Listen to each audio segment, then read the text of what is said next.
사랑이 참 좋은 거죠, 그죠? 사랑을 싫어하는 사람 아무도 없습니다. 어느 가수가 부른 유행가 가사에 이런 가사가 있습니다. 당신을 향한 나의 사랑은 무조건이야. 당신을 향한 나의 사랑은 특급 사랑이야. 조건이 없는 무조건적인 사랑이 있을 수 있습니다. 부모가 자식을 사랑하는데 무슨 조건을 달겠습니까? 네가 나중에 나한테 효도를 하면 내가 너를 사랑할 것이고, 네가 나중에 나한테 효도를 할 보장이 안 되면 내가 널 사랑할 수 없다. 부모는 그러지 않습니다. 조건을 걸지 않고 자식을 사랑합니다.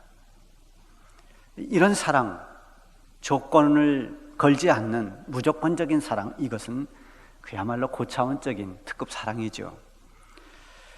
그러나 우리가 엄밀히 보면은 이 무조건적인 사랑도 그렇게 사랑하는 이유가 다 있습니다.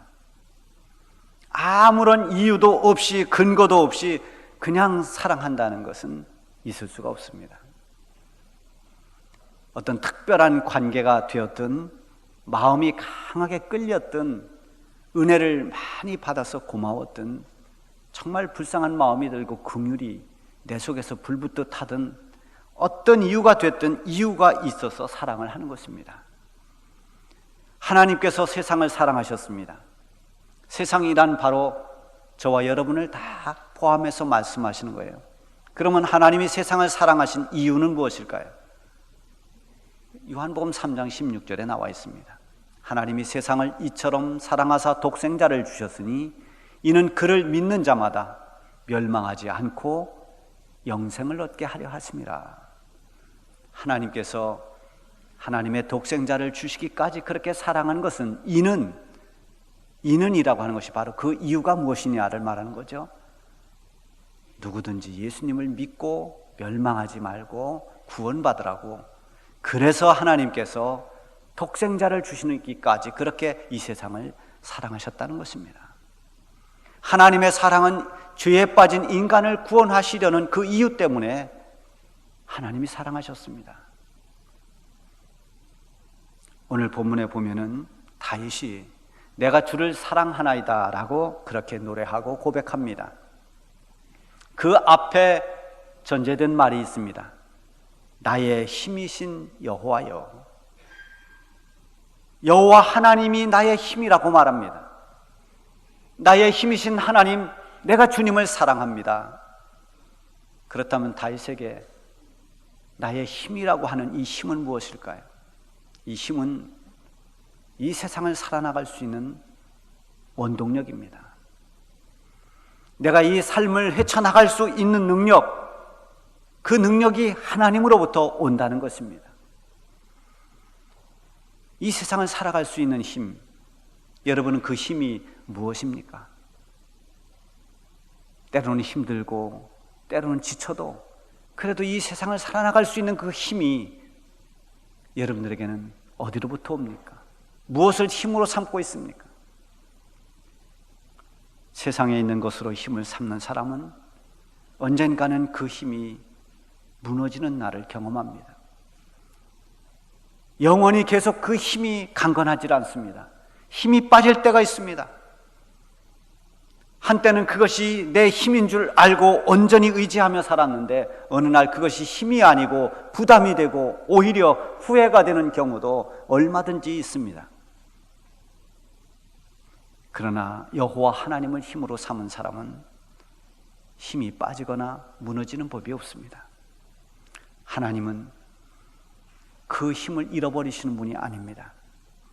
세상의 그 무엇과도 견질 수가 없는 그런 강력한 힘과 능력을 가지신 분이 하나님이십니다. 그 힘이 빛으로 나타나고 구원과 생명으로 나타나기도 합니다. 그래서 하나님을 힘으로 삼은 사람들은 두려움을 다 이겨내는 것입니다. 시편 27편에 보면 다윗이 이렇게 고백합니다. 여호와는 나의 빛이요 나의 구원이시니 내가 누구를 두려워하리요. 여호와는 나의 생명의 능력이시니 내가 누구를 무서워하리요. 하나님이 나의 빛이 되시고 구원이 되시고 내 생명의 능력이시니, 다시 말하면 하나님이 나의 힘이시니 내가 누구를 무서워할 것인가? 나는 두려움을 다 이길 수 있다는 것입니다. 다윗이 하나님을 힘으로 삼지 않았다면 그의 수많은 대적들과 사울 왕의 박해를 견뎌내지 못했을 것입니다. 자, 그러면 다윗이 무엇 때문에 하나님을 나의 힘이라고 했는가? 오늘 본문에 나오는 말씀을 통해서 두 가지를 한번 보려고 합니다. 그 첫 번째는 하나님이 나를 지켜주시는 분이기에 하나님을 나의 힘이라고 했습니다. 시편에는 각 편마다, 장마다 위에 표제문이 이렇게 있습니다. 예를 들어 15편에 보면 다윗의 시, 16편에는 다윗의 믹담, 17편에는 다윗의 기도, 다 이런 식으로 표제가 다 붙어 있죠. 근데 시편 18편에는 배경 설명이 들어 있습니다. 그 시편이 기록된 배경, 여호와께서 다윗을 그 모든 원수들이 손에서와 사울의 손에서 건져 주신 날에, 다윗을 죽이려고 했던 사울과 모든 원수들이 손에서 하나님께서 다윗을 건져 주신 날, 그날 너무너무 감격스러워서 하나님 앞에 고백하고 노래한 그 시편이 바로 시편 18편이라는 겁니다. 2절과 3절에 보면 다윗은 하나님을 이렇게 표현합니다. 여호와는 나의 반석이시오, 나의 요새시오, 나를 건지시는 이시오, 나의 하나님이시오, 내가 그 안에 피할 바위시오, 나의 방패시오, 나의 구원의 뿌리시오, 나의 산성이시로다. 나의 반석, 나의 요새, 나를 건지시느니, 나의 하나님, 나의 바위, 나의 방패, 나의 구원의 뿔, 나의 산성. 외우기도 쉽지 않을 만큼 이렇게 많은 걸 나열하면서 하나님이 나를 지켜주시는 분으로 표현했습니다. 여러분, 요새라는 게 무엇입니까? 적들이 쉽게 공격할 수 없는 그러한 진지입니다. 그리고 산성이 무엇입니까? 적의 공격을 피할 수 있는, 막아낼 수 있도록 쌓아놓은 것이 산성입니다. 방패는 적들의 창과 칼과 화살을 막을 수 있는, 그게 바로 방패입니다. 그런데 이 다윗은 하나님이 나의 방패다, 요새다, 또는 산성이다 이런 표현도 했지만 나의 바위다라는 표현을 많이 합니다. 내가 피할 바위시오, 나의 반석이시오. 다윗이 늘 이렇게 사울을 피해서 도망 다녔던 그 장소가 주로 유다 평야라고 하는, 말하자면 옛날 그 여호수아 시대로 올라가면은 바로 헤브론 산지입니다. 갈렙이 이 산지를 내게 주시옵소서. 그 산지, 험한 산지, 거기는 숲풀로 이루어진 산이 아닙니다. 바위 덩어리로 이루어진 그런 험한 산지입니다. 바위에 굴들이 있어서 그 굴 속에 피하기 좋은 그런 은신처가 있습니다. 다윗은 사울왕을 피해서 그런 굴 속에 숨어 살기도 했습니다. 자기를 숨길 수 있는 그런, 피할 수 있는 바위, 그래서 바위라는 표현을 자주 씁니다. 자, 바위가 됐든 요새가 됐든 산성이 됐든 다 적으로부터 나를 보호하는 것들입니다. 하나님이 나를 보호해 주시고 나를 지켜주신다는 그런 표현입니다.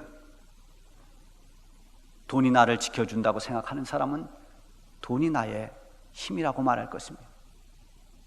명예가 나를 지켜준다고 생각하는 사람은 어떻게 해서라도 명예를 얻어서 내 인생의 힘이 되는 그 명예를 얻으려고 애를 쓸 겁니다. 그리고 명예가 나의 힘이라고 말할 것입니다.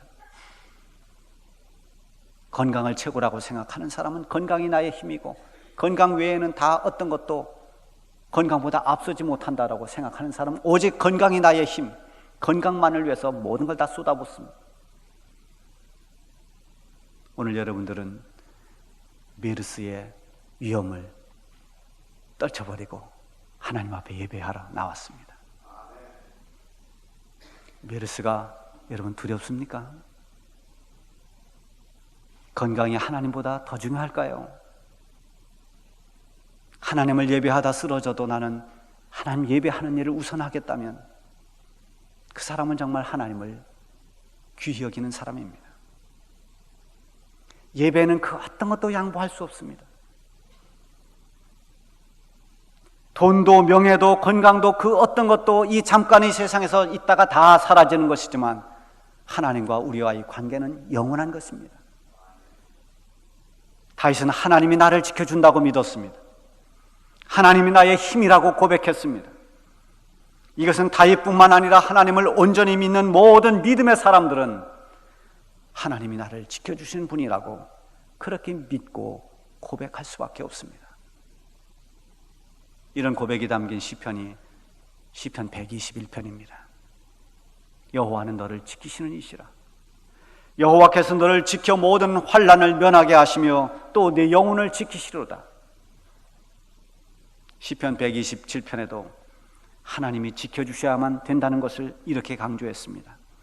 여호와께서 집을 세우지 아니하시면 세우는 자의 수고가 헛되며 여호와께서 성을 지켜주시지 않으면 파수꾼에 깨어 있음이 헛되도다. 밤새 잠을 자지 않고 깨어서 성을 지켜도 하나님이 그 성을 지켜주시지 않으면 아무 소용이 없다는 것입니다. 여호와 하나님이 나를 지켜준다는 것을 믿기 때문에 하나님을 나의 힘이라고 했습니다. 저와 여러분의 힘이 하나님인 줄 믿으시기 바랍니다. 다윗은 이렇게 언제나 모든 위기에서 모든 대적으로부터 나를 지켜주시는 하나님, 그분이 나의 힘입니다. 이렇게 믿었습니다.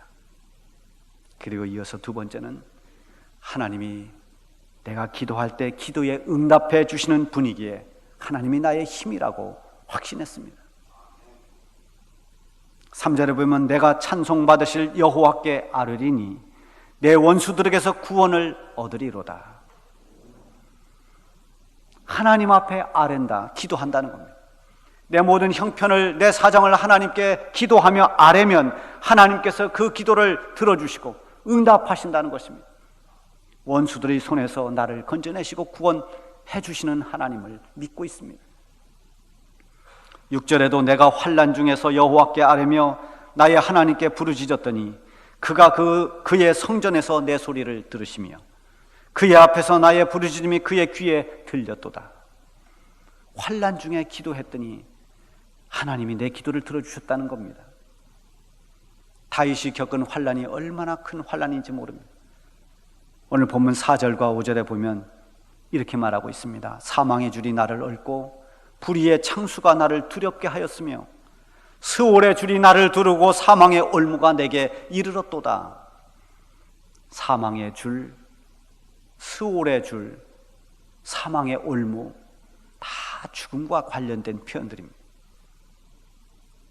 죽음의 위협을 느낄 만큼 그렇게 엄청난 환난, 크고 두려운 환난이 덮쳐왔음을 의미합니다. 이런 극한 고난과 시련 속에서도 낙심하지 않고 힘을 얻을 수 있었던 것은 하나님이 내 기도를 들어주시기 때문이라고 믿었습니다. 여러분의 어떤 환난이 와도, 어떤 고난이 여러분 가운데 있어도 여러분의 기도를 들어주시는 하나님 때문에 힘을 내시기 바랍니다.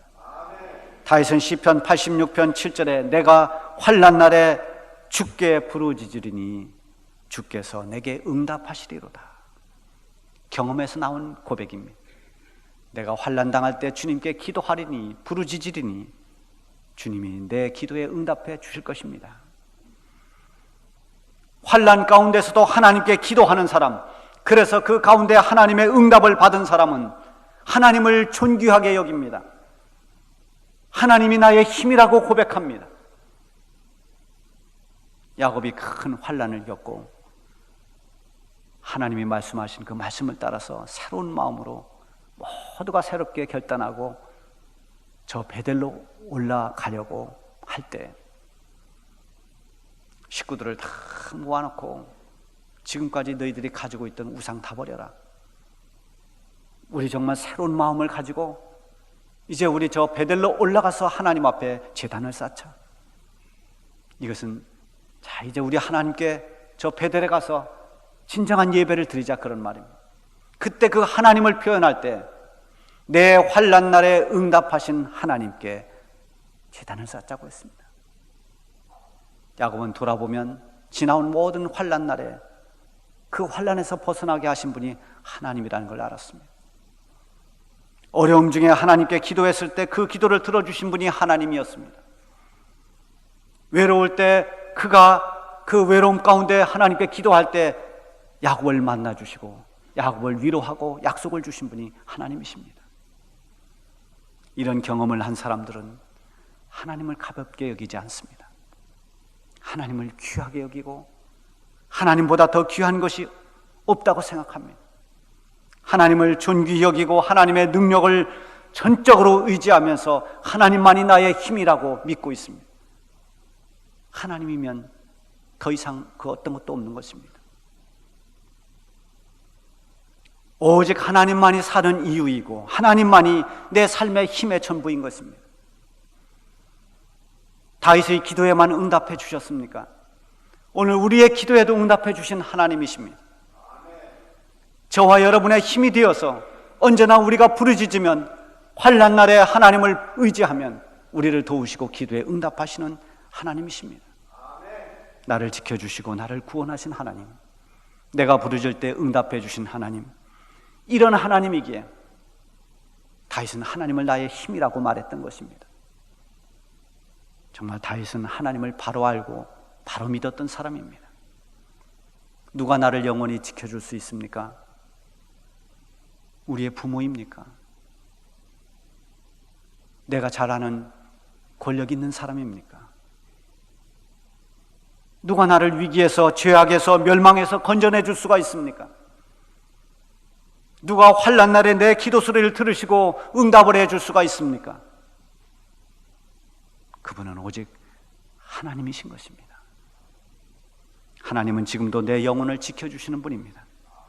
나를 위해 독생자 예수님을 보내주셨고 나를 위한 대속물로 예수님을 내어주셔서 나를 구원해 주신 분이 하나님이십니다. 지금도 내가 간절히 기도할 때 내 기도에 귀를 기울여 주시고 기도에 응답해 주시는 분이 하나님이신 것입니다. 하나님은 모든 하나님의 자녀들에게 힘이 되십니다. 문제는 하나님이 힘이 되시고 하나님이 능력이 되시고 도움이 되시는데도 그 하나님을 온전히 사랑하지 못하는 우리에게 있습니다. 나의 힘이신 여호와여, 내가 주를 사랑하나이다. 다윗과 같은 이런 진실한 고백이 정말 필요한 때입니다. 여러분, 진실로 이 세상의 그 무엇보다도 하나님을 사랑하십니까? 입술로만의 고백이 아닌 정말 가슴으로부터, 우리 영혼 깊은 곳으로부터 하나님을 진심으로 사랑하고 계십니까? 하나님을 섬기고 하나님을 사랑하는 그 사랑, 그 어떤 조건도 달지 않는 그런 무조건적인 사랑으로 하나님을 사랑하고 있습니까? 하나님 앞에는 우리가 따질 이유가 없습니다. 하나님을 사랑할 수밖에 없는 이유는 너무나 충분합니다. 우리는 하나님을 사랑하는데 어떤 조건도 달지 않아야 됩니다. 사람이 사람을 사랑해도 진심으로 사랑하면 정말 놀랍게 달라집니다. 먼저 우선순위가 달라집니다. 사랑하는 사람이 우선이 됩니다. 무조건입니다.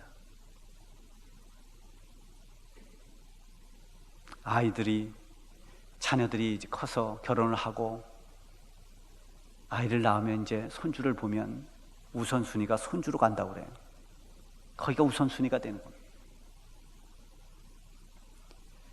제가 이 무조건이야 하는 이 유행가 가사를 인터넷에서 치고 가만히 가사를 살펴봤어요. 참 재밌더라고요. 노래 들을 때는 모르는데 가사만 쳐다보니까 재밌어요. 이런 가사도 있습니다. 다른 사람이 나를 부르면 한참을 생각해 보겠지만 당신이 나를 불러준다면 무조건 달려갈 거야. 아, 그렇구나. 다른 사람이 부르면 가면서 갈까 말까 이렇게 생각해보고 좀 고민하고 갈등하는데 당신이 부르면 생각 안 한다는 겁니다. 고민, 갈등 그냥 무작정 뛰어간다는 겁니다. 이게 우선순위가 거기 있기 때문입니다. 하나님을 정말 우선순위로 사랑하면 하나님 말씀하시면 고민할 거 없습니다. 갈등할 거 없습니다. 아멘 하면 됩니다. 무조건 순종하면 됩니다. 그게 정말 사랑하는 겁니다. 하나님을 사랑해야 하나님이 우선순위가 되고, 하나님을 우선순위로 삼고 살아가면 우리 주님이 약속해 주시는 말씀처럼 너희는 먼저 그의 나라와 의를 구하라. 그리하면 이 모든 것이란 너희가 무엇을 먹을까 마실까 입을까 세상에서 염려하는 우리 인간의 모든 염려 하나님이 더해 주신다고 했습니다. 저는 릴케라고 하는 시인을 참 좋아해요. 근데 이 릴케가 연상의 여인이 있었습니다. 루살로메라고 하는 연상의 여인, 그 여인을 참 좋아했는데 그 여인에게 쓴 편지인지 글인지 그게 있어서 제가 그걸 내 휴대폰 노트에다 적어놨습니다. 저는 그 글을 읽으면서 살로메에게 당신이라고 말했던 이 당신을 우리 크리스찬들이 하나님을 생각하면서 읽어보면 참 이렇게 은혜가 되겠다, 이런 생각을 해보았습니다. 제가 한번 소개하겠습니다. 내 눈을 감기세요. 그래도 나는 당신을 볼 수 있습니다. 내 귀를 막으세요. 그래도 나는 당신의 음성을 들을 수 있습니다. 발이 없어도 당신에게 갈 수 있고, 입이 없어도 당신의 이름을 부를 수 있습니다. 내 팔을 꺾으세요. 그래도 나는 당신을 가슴으로 잡을 것입니다. 여러분, 사랑하는 정말 그 뜨거운 가슴이 있으면 눈과 귀가 없어도, 손과 발이 없어도, 입이 없어도, 팔이 꺾여도 문제가 되지 않습니다. 문제는 우리의 사랑이 식어지기 때문입니다. 사랑이 변질되었기 때문입니다. 예수님께서 마태복음 24장 12절에 보면 마지막 때는 불법이 성하고 사람들의 사랑이 식어질 것이라고 예고하십니다. 점점 사랑이 식어지고 있습니다. 디모데후서 3장 1절에서 4절 말씀에는 이 마지막 고통의 때 이런 일이 일어날 거라고 경고합니다. 너는 이것을 알라. 말세에 고통하는 때가 이르러 사람들이 자기를 사랑하며 돈을 사랑하며 자랑하며 교만하며 비방하며 부모를 거역하며 감사하지 아니하며 거룩하지 아니하며 무정하며 원통함을 풀지 아니하며 모함하며 절제하지 못하며 사나우며 선한 것을 좋아하지 아니하며 배신하며 조급하며 자만하며 쾌락사랑하기를 하나님 사랑하는 것보다 더하며. 여러분, 지금이야말로 얼마나 타익과 같이 나의 힘 대신 하나님 사랑합니다 라고 고백하는 사람이 필요한 때인지 모릅니다. 하나님의 사랑이 식어지지 않도록 해야 됩니다. 하나님의 사랑을 자기 사랑, 돈 사랑, 쾌락 사랑으로 변질시켜서는 안 됩니다. 오늘은 우리 교회가 성전 건축하기 전부터 교회 사랑 실천주일로 지켜왔던 교회 사랑 실천주일입니다. 왜 교회 사랑 실천주일을 하느냐, 왜 이날 우리 건축 구자에 참여하느냐, 이론이 필요하지 않습니다. 따질 필요도 없습니다. 그냥 하나님 사랑하면 교회를 사랑하게 되어 있습니다. 하나님을 진심으로 사랑하면 하나님과 관련된 모든 것을 아낌없이 내가 참여할 수 있고 그것들을 다 귀히 여길 수 있습니다. 중요한 것은 이 강팍한 시대에 점점 심령이 메마르져가는 이 메마른 시대에 다윗처럼 나의 힘이신 여호와여, 내가 주를 사랑하나이다, 이렇게 전심으로 하나님을 사랑하는 그런 성도들이 바로 저와 여러분이기를 바랍니다. 내가 주를 사랑하나이다, 이 고백으로 살아가고, 이것이 고백이 아니라 우리가 살아가는 진정한 삶이 될 수 있기를 바랍니다.